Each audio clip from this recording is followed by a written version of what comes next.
Hello everyone, my name is Brian Wenzel. I'm a part of the Data 606 Capstone program at the University of Maryland, Baltimore County, and this is my presentation of redeployment optimization at a consumer packaged goods company.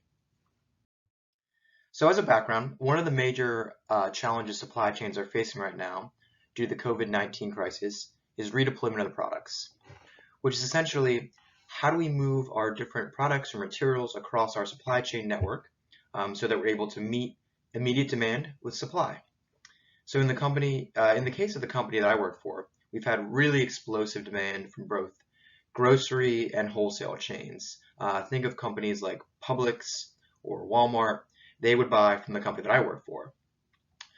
And those companies, Publix and Walmart, they're seeing greatly increased consumer demand as more consumers, like you and I, are eating at home instead of going out to restaurants.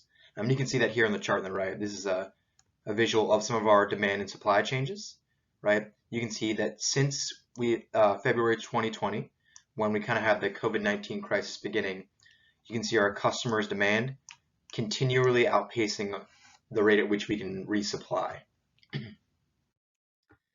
So what are we going to do?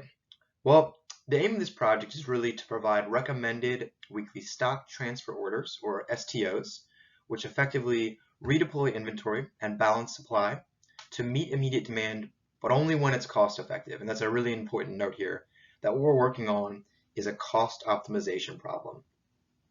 So I plan to achieve this by applying an optimization algorithm with an objective function to minimize that total cost weekly.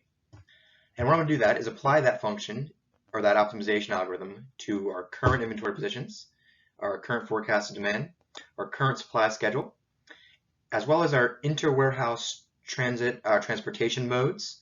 We have two of them. Those will be truckload and railway.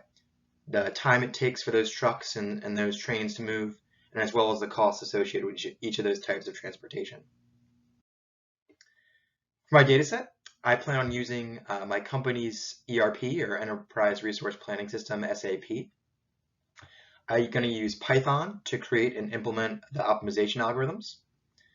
And since all this data is going to be confidential, as I'm using my company's private data, I'll not be able to share it publicly, but I will create a fake data set, which I'll be posting to my GitHub, which can be ran and stored with all the code I'll be writing in Python. And finally, I plan on visualizing all my results in Tableau. The complexity of the project. So the company I work for has over 16,000 different unique products, and our distribution network has 4 different nodes or centers for this problem that we'll be using, which can each ship and receive different products. As I mentioned previously, we have 2 major modes of transportation that we're going to attempt to be dealing with here. Again, that's railway and truckload. And then when you think about a truck or a train, right, they have different capacity limits and costs with each of them, right? So a train might be able to hold a lot more and might be able to get to the transportation destination at a longer period of time, while a truck might be able to hold less but be able to get there quicker, right? So you see some of the trade-offs we begin to face.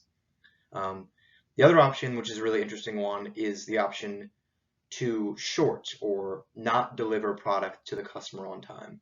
And there's a cost associated with that, right? That's the cost of the shortage, which we'll be trying to minimize as well.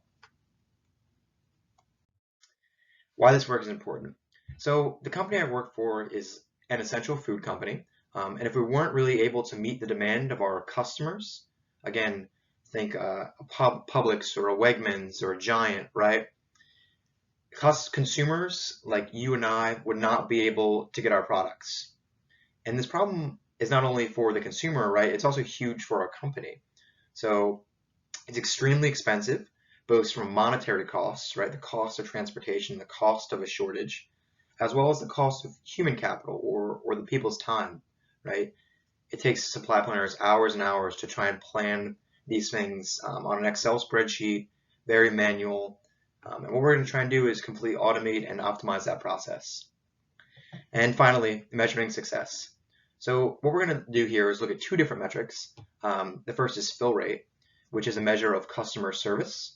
And when I say customer service, it's not service to me as a consumer, but again, a wholesaler or a grocery chain. So what we're going to do there is to look at the total number of products we were able to deliver to that customer, divided by the total number of products that customer may order. And as we begin to implement this optimization, what we'd hope is that this fill rate will increase, right? Our order fill should go up.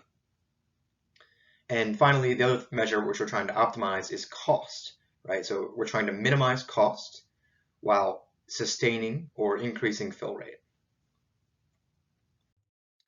If you have any questions or feedback about the project, please feel free to email me at my umbc.edu